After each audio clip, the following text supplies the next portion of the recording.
오늘 말씀은요, 네, 하나님의 은사와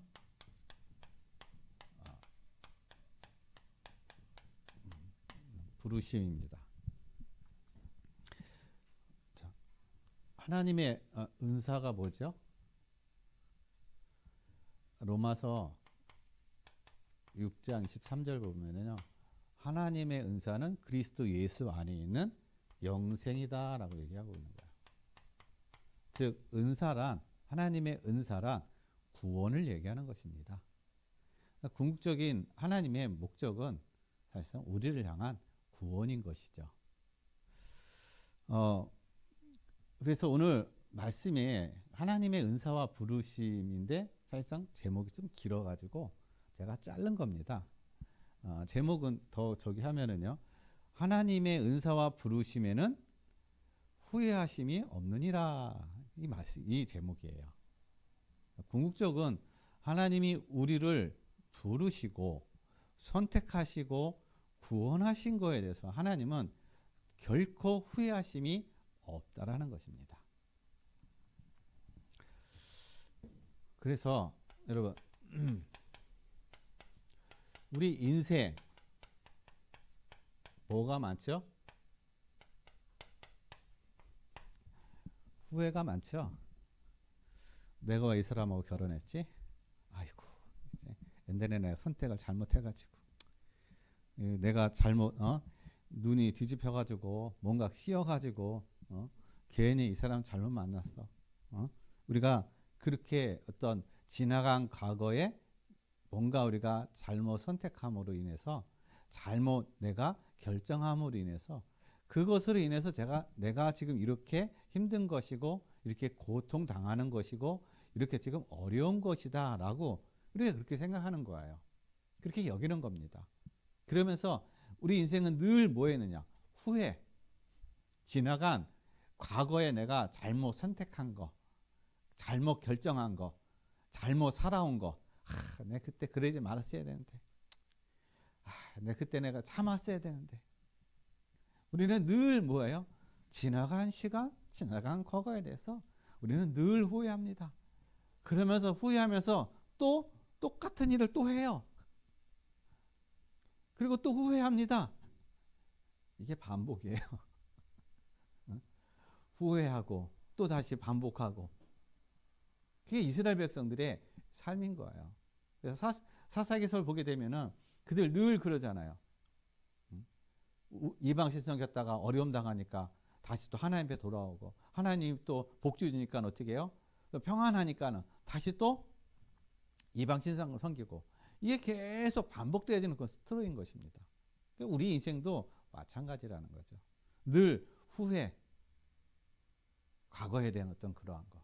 그래서 이 전도서 1장 2절 말씀을 보면은요, 해 아래 수고하는 모든 수고가 사람에게 무슨 유익이 있겠느냐. 여러분, 해 아래 이 땅에 살아가는 모든 사람들의 수고가 전혀 유익이 없다라는 것입니다.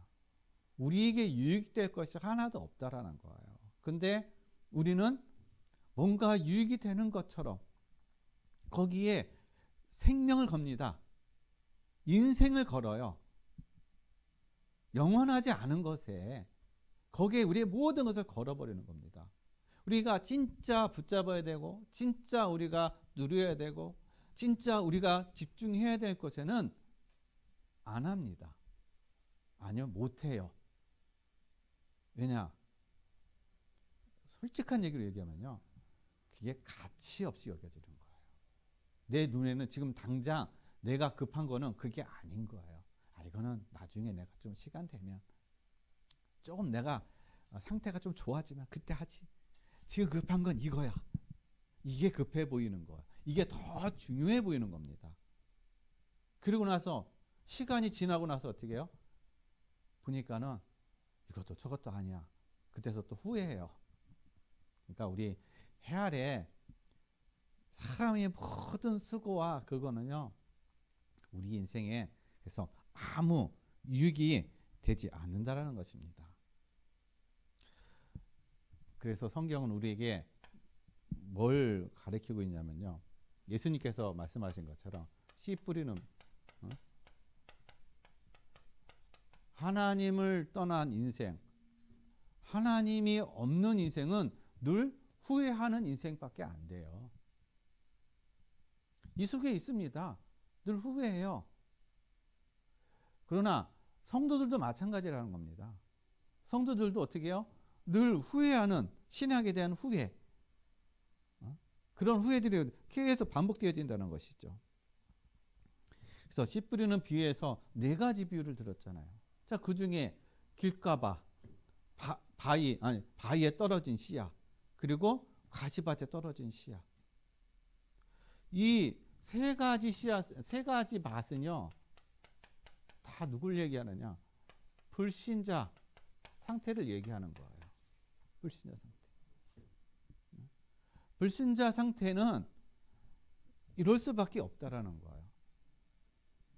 열매를 맺을 수가 없다라는 거예요. 아무리 줘도, 말씀을 줘도, 아무리 어떻게 깨닫게 해도 열매가 맺을 수가 없는 거죠.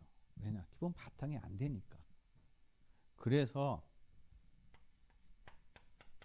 성도는 이미 하나님이 좋은 밭을 어떻게 해요? 만들어 놨다라는 거예요. 하나님이 저와 여러분을 어떻게 하나님 좋은 밭으로 만들어 놓으신 거예요. 내가 내 밭을 만든 게 아닌 겁니다.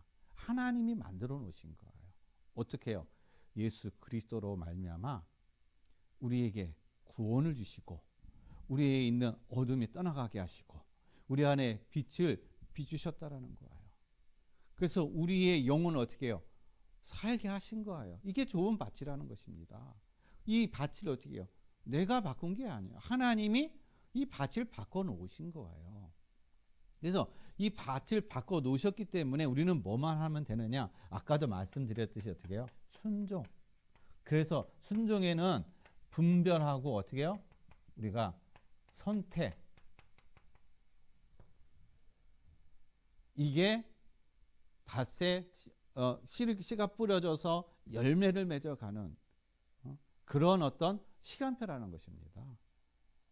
우리에게 가장 중요한 것은 그래서 순종인 거예요. 그냥 순종이 무조건 내내가 아니라는 겁니다. 분별.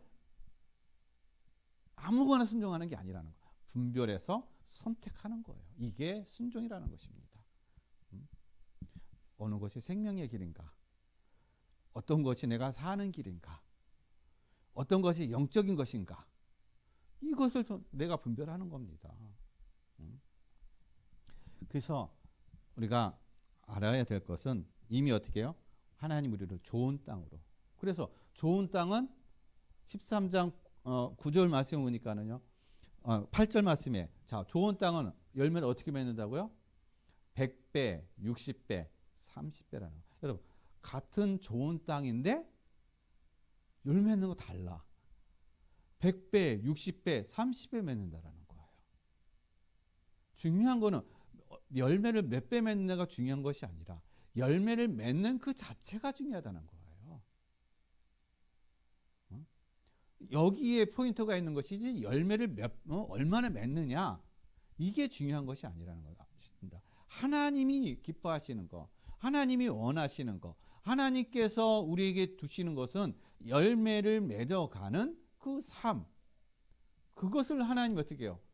귀하게 보신다라는 거예요. 그래서 하나님 우리 각자에게 각각 달란트를 그래서 다르게 주신 거예요. 근데 우리는 자꾸 어떻게 해요?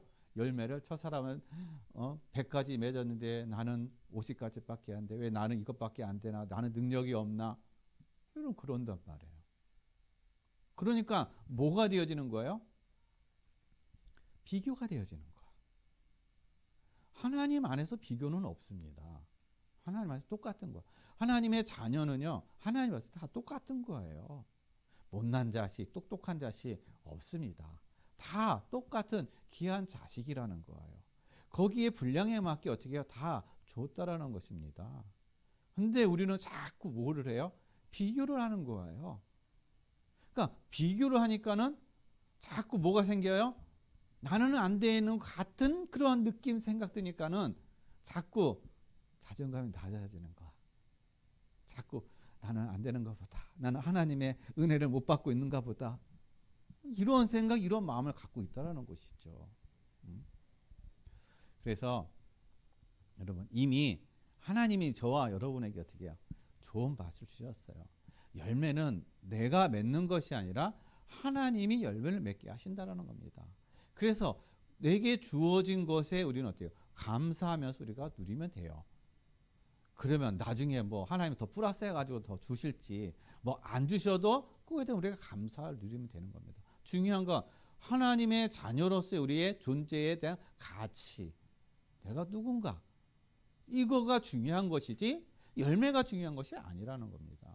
우리가 자녀를 길러봐서 알잖아요. 자녀가 다 똑같은 뱃속에서 나왔는데 자녀가 다 다르잖아요. 능력도 다르잖아요. 삶의 질도 다르잖아요. 근데 삶의 질이 다르는데 좀 못난 그 자녀에게 너는 왜 그러느냐? 너는 좀 형을 닮든지 뭐 누나를 닮든지 누나는 저렇게 그냥 열심히 해가 저렇게 이 많은 부를 성공을 하는데 너 왜 성공을 못 하느냐? 이런 부모 없단 말이에요. 아, 있어요? 사실 이런 부모 거의 없어요. 사실 다 어떻게 해요? 똑같은 자녀입니다. 하나님도 마찬가지라는 거예요. 하나님이 우리를 부르신 이유는요. 우리를 구원하신 이유는 너 열매를 많이 맺어라. 내 대신 가가지고 일을 열심히 해가지고 많이 좀 성공해라. 그걸 위해서 하나님 부르신 게 아니라는 겁니다. 나는 너의 하나님이라는 거. 이거에 하나님의 쭉 목적이 있는 것이지 나를 통해서 하나님 대신에 내가 나를 이 현장에 어떻게 해요? 일하라고 보내신 거 아니라는 거예요. 나는 너의 하나님이다. 이 사실 이것만 우리가 붙잡고 가면은 그냥 열매는 하나님이 맺게 하신다라는 거예요. 그래서 우리 인생이 그런 어떤 인생을 살다 보면은요, 이제는 후회하는 인생이 아니라 감사의 인생이 돼요. 내가 비록 실수하고 내가 비록 넘어지고 내가 잘못 선택할지라도 그거에 대해서 어떻게 해요? 감사가 되어진다는 겁니다. 왜냐? 하나님은 그것을 통해서 하나님 더 아름다운 선을 이루어 가시고 합력하여서 어떻게 해요? 하나님께서 선을 이루어 가신다라는 거예요. 그래서 여러분, 실수한 것 때문에 넘어진 것 때문에 잘못한 것 때문에 거기에 내 마음과 생각이 빼앗겨 가지고 거기에 붙잡히지 마시라는 겁니다. 오늘의 주신 삶, 시간, 현장, 거기에 내가 하나님께서 원하시는 말씀에 내가 순종하면 되는 거예요. 그게 최고의 행복을 누리는 거고 최고의 축복을 누리는 시간이라는 것입니다. 자, 그러면 하나님의 은사와 부르시면 후회하심이 없다는 것입니다. 왜 그럴까요? 하나님께서는요, 우리를 향한 계획을 가지고 계시기 때문에 전혀 하나님은 우리를 부르심에 대한 후회가 없으시다는 것입니다. 그럼 어떤 계획을 가지고 계시냐? 에베소서 1장 4절 말씀 보면요, 이미 하나님이 우리를 어떻게 해요? 창세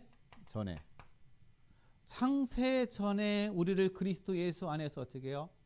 구원하시려고 택정하셨다라고 말씀하고 계세요. 이게 아주 중요한 얘기인 것입니다. 창세 전에, 그러니까 우리가 태어나기도 전에, 아니 이 우주가 생기기도 전에 하나님 우리를 구원하기로 어떻게 그리스도 안에서 이미 택정하셨다라는 거예요. 내가 하나님 알기도 전에 하나님이 나를 먼저 아시고 구원하기로 택정하셨다는 것입니다. 이것만 끝난 거예요. 그래서 택정하셔서 어떻게 하셨어요? 에베소서 1장 5절 말씀에 우리를 하나님의 아들들이 되게 하셨다는 것입니다. 아들들. 중요한 거는 우리를 하나님의 아들들이 되게 하기 위해서 우리를 택정하신 거예요. 그냥 우리를 종 부리듯이 하려고 우리를 택한 것이 아니라 아들이 되게 하기 위해서 우리를 택정하셨다. 그러면은 하나님이 우리를 어떻게 해요? 그의 아들로 택정하셨으며 하나님이 우리의 그 연약한 모습, 부족한 모습, 안 되는 모습, 실수하는 거, 그게 하나님 앞에 책 잡힐 일일까요? 아니라는 거예요. 그 우리의 인생의 모든 것들이 에베소서 1장 6절에 하나님의 영광이 되는 것이고 하나님의 찬송이 되어진다는 겁니다. 우리 인생이 그런 거라는 거예요. 하나님의 영광이 되어지는 거, 하나님의 찬송이, 넘어진 조차도 어떻게 해요? 하나님의 찬송이, 하나님의 영광이라는 것입니다. 우리가 그렇잖아요. 자녀들이 자랄 때 태어나자마자 막 걷나요? 아니잖아요. 엎치락 뒤치락 갔다가 기다가 한 발짝 뛰다가 그러면서 어떻게 해요? 넘어지기도 하고 다시 일어나고 또 넘어지고 그런단 말이에요. 인생 살면서 또 가다가 어떻게 여러 가지 문제, 어려움 만나게 되면 또 넘어지기도 합니다. 또 울기도 해요. 또 염려하기도 합니다. 여러분, 그럴 때마다 자녀들한테 막 책망해요. 너 왜 그래? 왜 넘어졌어? 너 왜 실수했어? 너 그것밖에 안 돼? 그러나요? 아니잖아요. 야, 괜찮다. 그게 성장하는 과정이란다. 인생은 다 그렇단다. 너무 거기에 얽매이지 마라. 너는 나의 자녀야. 그것만 알고 있어. 엄마 아빠가 너의 배경이야. 너 응원하고 있어. 우리 이렇게 얘기하잖아요. 이게 하나님이라는 거예요. 우리의 그런 모든 부분까지도 어떻게 하나님의 우리의 삶의 발걸음이 하나님의 영광이요, 하나님의 찬송이 되어진다는 것입니다. 우리는 그 속에 있는 거예요. 그래서 하나님이 우리를 이렇게 창세전에 구원하셨기 때문에 여러분, 우리가 잘못한다고 해서 우리의 구원이 취소돼요? 아니요. 절대 취소가 안 됩니다. 취소될 수도 없어요. 여러분, 구원이 취소되면은 어떠한 또 일이 일어나느냐? 예수님이 다시 십자가로 지셔야 되는 거예요. 예수 그리스도의 십자가 사건은 한 번으로 끝난 겁니다. 그렇기 때문에 구원도 한 번으로 그것도 완성된 거예요. 다시 취소되거나 빠꾸되는 거 없습니다. 한 번으로 끝. 여기에 대한 여러분 확신 누리시길 바랍니다. 그래서 하나님의 이 계획을 가지고 하나님은 우리에게 뭐 하십니까? 섭리를 하고 계시다는 거예요. 우리 인생의 삶의 섭리. 우리가 하나님이 떠난 인생에 가지고 마음도 영혼도 우리의 생각도 육신도 다 망가졌잖아요. 다 무너졌잖아요. 자, 그러면은 그리스도로 말미암아 우리 인생이 새롭게 어떻게 해요? 신분이 바뀌어 버렸어요. 자, 그러면은 하나님의 자녀의 그런 신분에 걸맞는 삶이 돼야 되잖아요. 그런 또 자격을 누려야 되잖아요. 근데 우리가 그런 자격을 누릴 만한 그런 믿음도 안 되고 그런 상태도 안 되는 거예요. 그러니까 하나님 우리를 어떻게 하셔요? 왕자 수업을 시키는 겁니다. 왕들도 우리 조선시대도 그렇잖아요. 옛날에 왕이 있으면 어떻게 해요? 왕자들 있잖아요. 자, 왕자들 있으면은 신하 중에 가장 유능하고 똑똑한 그 선생을 저기 해가지고 왕자를 뭐 무예라든지 아니면은 뭐 학문이라든지 그런 선생님들을 붙여가지고 어떻게 해요? 수업을 받게 한단 말이에요. 무슨 수업이요? 왕자 수업. 그 이 수업 받는데 편안하게 받나요? 아니요. 앞으로 왕이 돼야 되기 때문에 왕에 걸맞는 그런 어떤 지식과 또한 어떤 체력과 또 무예와 그런 것을 골고루 어떻게 해요? 갖춰야 하기 때문에 어떻게 해요? 이 왕자의 수업은 고단한 겁니다. 한마디로 해서 그때 당시엔 고난인 거지요. 내가 왜 이 왕집안에서 태어나가지고 이렇게 자유롭지 못하고 이런 힘든 어떤 이런 수업을 받나? 이런 과정을 밟아야 되나? 여러분, 그래서 로마서 8장 17절의 말씀을 보면요, 하나님이 우리를 어떻게 해요? 상속자로 부르시고 하나님의 아들로 우리를 선택하셨기 때문에 우리가 그리스도께서 고난을 받으신 것 같이 우리도 마찬가지로 고난을 받는 것이 합당하니라 라고 얘기하고 있어요. 우리가 상속을 받기 위해서는 고난도 받아야 된다. 즉 왕자 수업을 받아야 된다. 이게 바로 고난이라는 것입니다. 여러분 지금 그래서 나는 지금 뭘 받고 있다? 왕자 수업을 받고 있다. 거저 받는 겁니다. 왕자 수업. 그래서 왕자 수업을 받기 때문에 뭐가 따라요? 그래서 고난이 따르는 겁니다. 왜요? 고난이라는 거 우리를 어떻게 해요? 잘하게 하는 거예요. 고난이 우리를 누르는 것이 아니라, 고난이 우리를 짓밟는 것이 아니라, 고난이 우리를 어떻게 해요? 우리 인생을 망하게 하는 것이 아니라, 하나님의 자녀는요, 이 고난이 성장하게 하고 자라가게 한다는 것입니다. 그래서 제일 먼저 우리가 이 고난을 통해서 뭐가 자라게 하느냐? 에베소서 3장 16절에 우리의 속사람을 자라게, 속사람이 강건해야 되잖아요. 요즘에 사람들이 많이 무너지잖아요. 생각도 무너지고 삶도 무너지고. 왜 무너집니까? 속사람이 약해서 그러는 거예요. 겉은 잘 먹어가지고 아주 그냥 건강해요. 튼튼해요. 근데 속사람이 약하단 말이에요. 속사람이 약하니까는 작은 것에 속절없이 무너져 버린다는 겁니다. 여러분, 그래서 하나님 우리를 고난이라는 걸 통해서요, 속사람을 강하게 하시는 거예요. 그래서 여러분, 이 고난이 온다는 이 모든 부분들, 어려움이 온다는 거, 여러분 이것이 여러분을 결코 망하게 할 수 없다는 사실인 것입니다. 왜요? 하나님의 섭리 속에 있기 때문에. 그렇기 때문에 결코 우리를 망하게 할 수 없다. 그래서 하나님은 우리를 이것을 통해서 어디까지요? 4장 13절에 그리스도의 장성한 분량에까지 오르게 하신다라는 거예요. 예수 그리스도가 하나님의 아들이신 것이 우리도 어떻게 해요? 그리스도와 함께 형제라고 그랬어요. 예수님과 함께 형제. 그러면 형제면 어떻게 해요? 같은 레벨이 돼야 되잖아요. 그러니까 그 레벨이 되기 위해서 하나님께서 우리에게 이 고난이라는 것을 통해서 우리를 그렇게 세워가시고 우리를 이렇게 성장시킨다라는 것입니다. 그러니까 내 옆에 있는 사람, 나를 괴롭히는 사람, 나를 강하게 하는 사람을 하나님께서 붙이셨구나. 그래서 하나님이 이 다윗에게 사울왕을 붙인 거 아니에요. 가장 가까운 사람, 가장 믿을 만한 사람, 가장 신뢰할 만한 사람.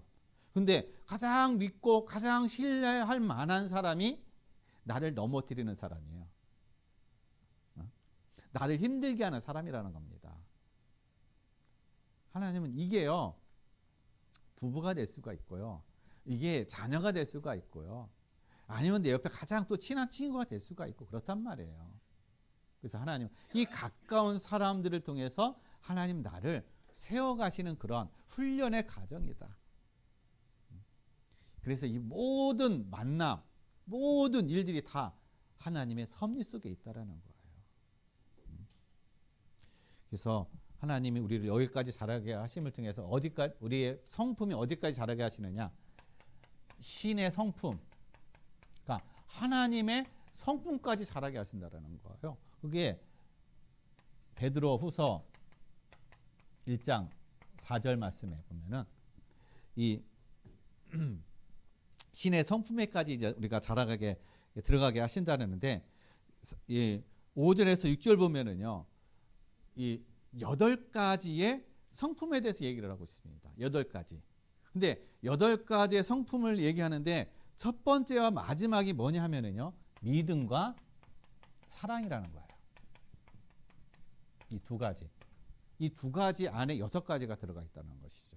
여기에는 덕, 인내, 그 다음에 뭐 형제 우애, 뭐 절제, 이런 것들이 여기 다 들어갔다는 것입니다. 그래서 하나님의 신의 성품이라는 것은요, 믿음과 사랑이라는 것이 두 가지가 어떻게 함께 간다는 거예요. 사랑이 있기 때문에 믿음이 있는 것입니다. 신뢰가 있는 거예요. 이게. 그래서 하나님 우리를 여기까지 자라게 하시는 거예요. 여기까지 우리를 세워가시는 것입니다. 그래서 이 모든 것을 통해서 하나님이 뭘 하길 원하시느냐? 하나님 완성하시고자 원하시는 거.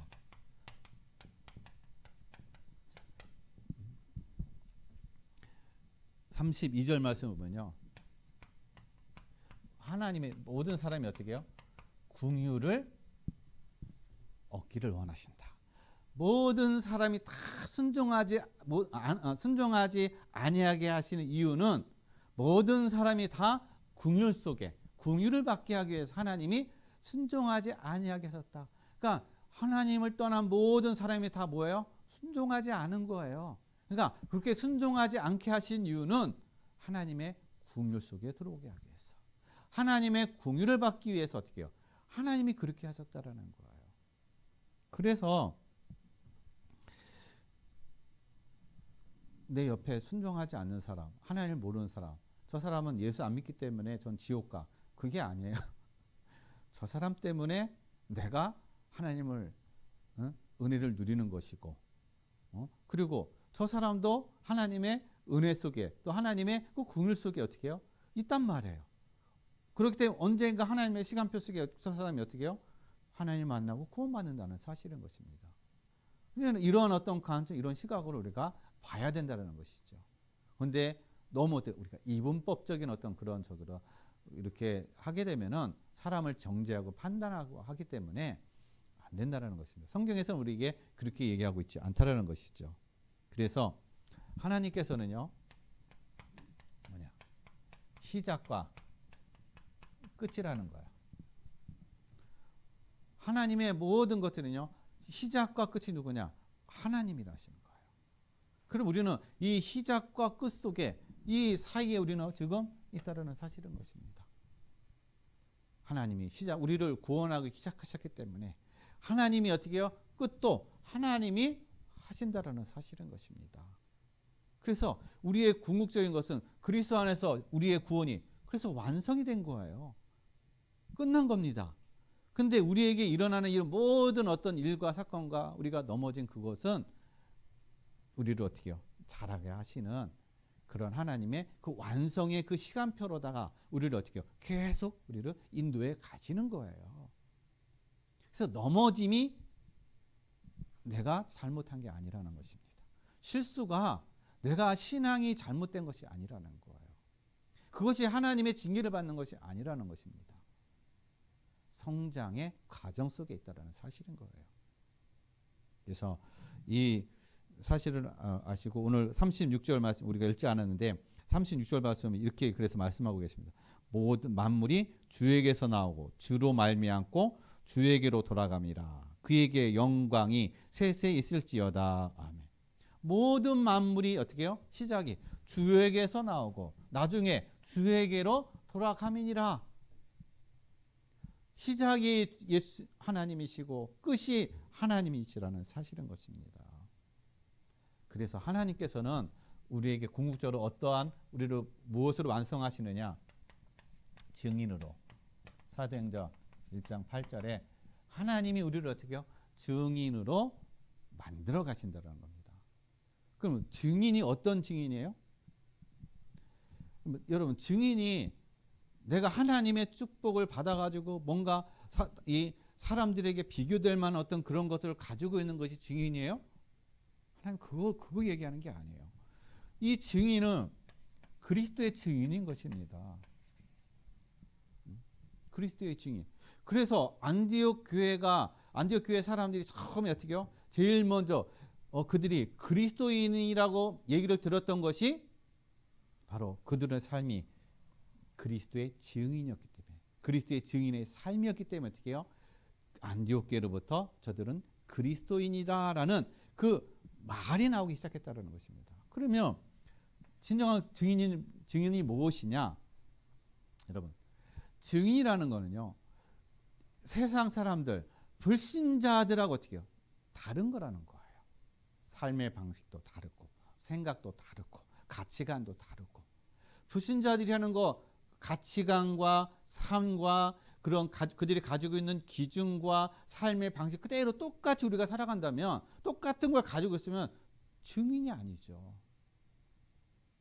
그들과 똑같은 거죠. 그들에게 아무런 빛과 소금이 아니죠. 그들과 다른 거. 욕심이 없는 거. 세상은 욕심이 많잖아요. 어떻게든 손해 안 보려고 하잖아요.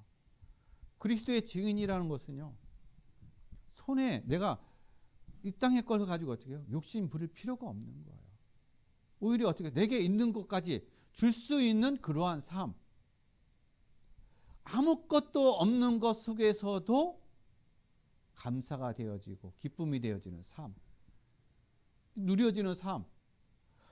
세상은 없으면 불안하고 없으면은 낙심되어지고 좌절하고 그래서 완전히 포기해 버리는데 저 사람은 나보다도 없는데 어떻게 더 행복해 보이고 평안하고 여유롭고 오히려 더 자기가 있는 것을 남에게 나눠주는 이런 사람이 될까?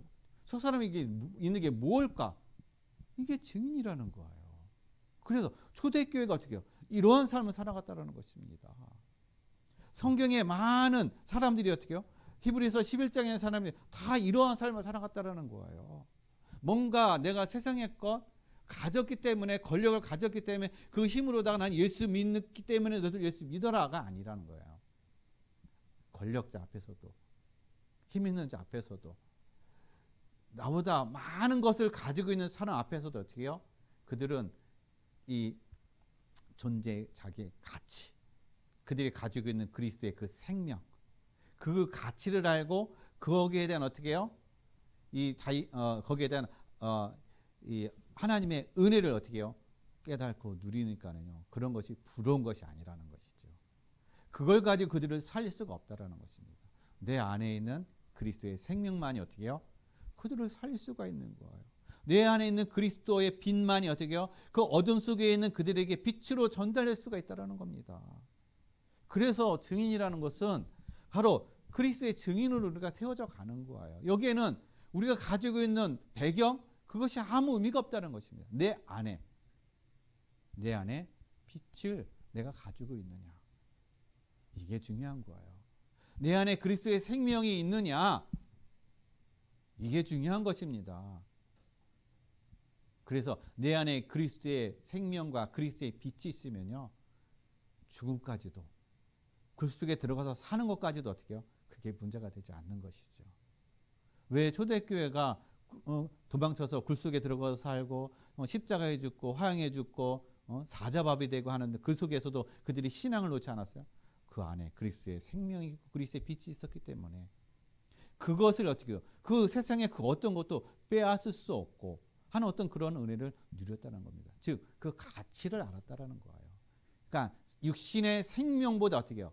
내 안에 있는 그리스도의 생명, 그리스도의 그 은혜가 더 가치가 있고 그것이 더 소중하기 때문에 그들은 그들의 생명까지도 어떻게 해요? 가감하게 던질 수가 있었다라는 것이죠.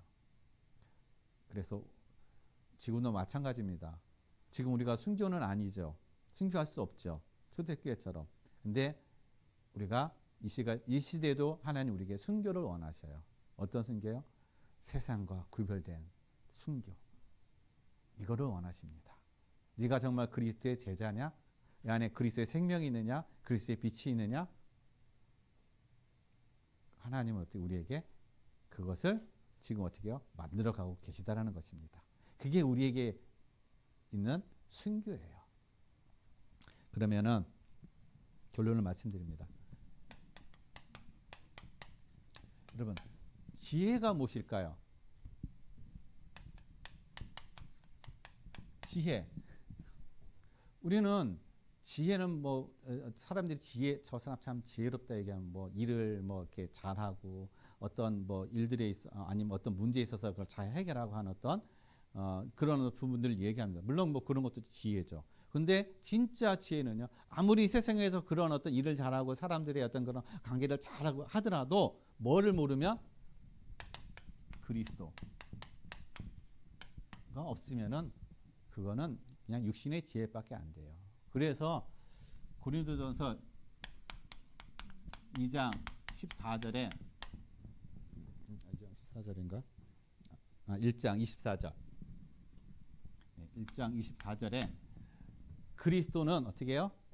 하나님의 지혜는 그리스도는 하나님의 지혜요 능력이다. 즉 십자가가 어떻게 해요? 지혜라는 거예요. 십자가가 지혜라는 거예요. 십자가가 능력이라는 것입니다. 그래서 우리는 지혜를 여기서 찾아야 돼요. 여기서 누려야 되는 것입니다. 세상의 어떤 성공, 세상의 어떤 뭐 살아가는 방식, 여기에 지혜가 아니라 그리스도 안에 있는 지혜. 그래야 모두를 살릴 수가 있는 것이에요. 그래야 세상에 우리가 어떻게 해요? 속지 않는다라는 것입니다. 그렇기 때문에 우리에게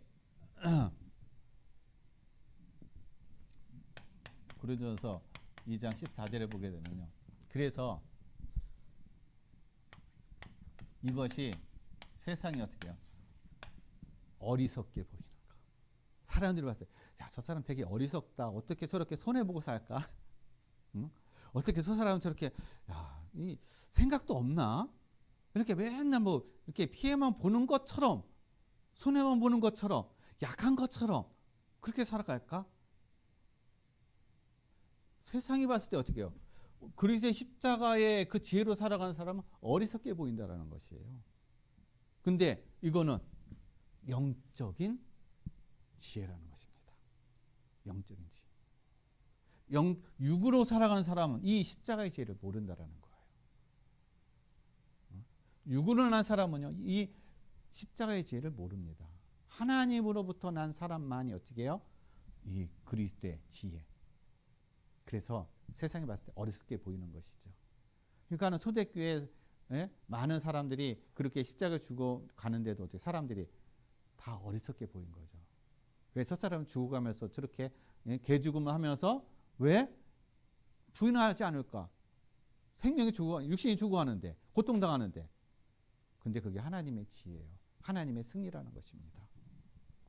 그래서 하나님 우리를 세상에 그래서 소금과 빛으로 우리를 그래서 세우신 거예요. 그래서 저와 여러분은 세상의 빛과 소금이라는 것입니다. 그러니까 빛과 소금이기 때문에 어떻게 해요? 그래서 우리는 다른 거예요. 다른 겁니다. 세상과 같은 것이 아니에요. 그래서 하나님이 세상과 우리를 그래서 구별하신 겁니다. 그래서 구별하셨기 때문에 그래서 고난이 오는 거야. 어려움이 오는 거야. 구별하셨기 때문에. 아, 내가 예수를 괜히 믿었네. 여러분, 그게 아니에요. 하나님 거기에는 하나님의 무한한 축복이 있고 무한한 가치가 있고 또 영원한 생명이 그 안에 있다는 사실인 것입니다. 이 사실을 알고 여러분 하나님의 그 은사와 부르심에는 결코 후회하심이 없습니다. 이 안에 우리가 있기 때문에 여러분의 인생에 대해서 여러분 매일같이 왜 내가 그때 그랬지 후회하시고 저기 하지 마시고 내 인생은 하나님의 계획과 하나님의 섭리 속에 있고 하나님 내 인생을 완성하시는 그 과정 속에 있다는 사실을 여러분 믿으시고 확신하시고 모든 것에 하나님의 인도함을 받는 그러한 축복된 삶이 되시기를 예수 그리스도 이름으로 간절히 축원드리겠습니다. 기도하겠습니다. 하나님 아버지 감사드립니다. 오늘 하나님께서 우리 아버지 하나님 우리를 하나님의 은사와 부르심에는 후회하심이 없다고 말씀하고 계십니다. 우리 인생에 대한 하나님의 계획하심과 섭리하심과 또 우리의 모든 인생의 완성을 이루어가고 계심을 우리가 확신하고 믿고 누려지게 하여 주시옵소서. 그래서 궁극적으로 모든 것들이 승리를 이루어가는 참된 승리자여 증인의 삶이 되게 하여 주시옵소서. 감사함을 드리며 거룩하신 예수 그리스도 이름으로 기도드렸습니다. 아멘. 이 시간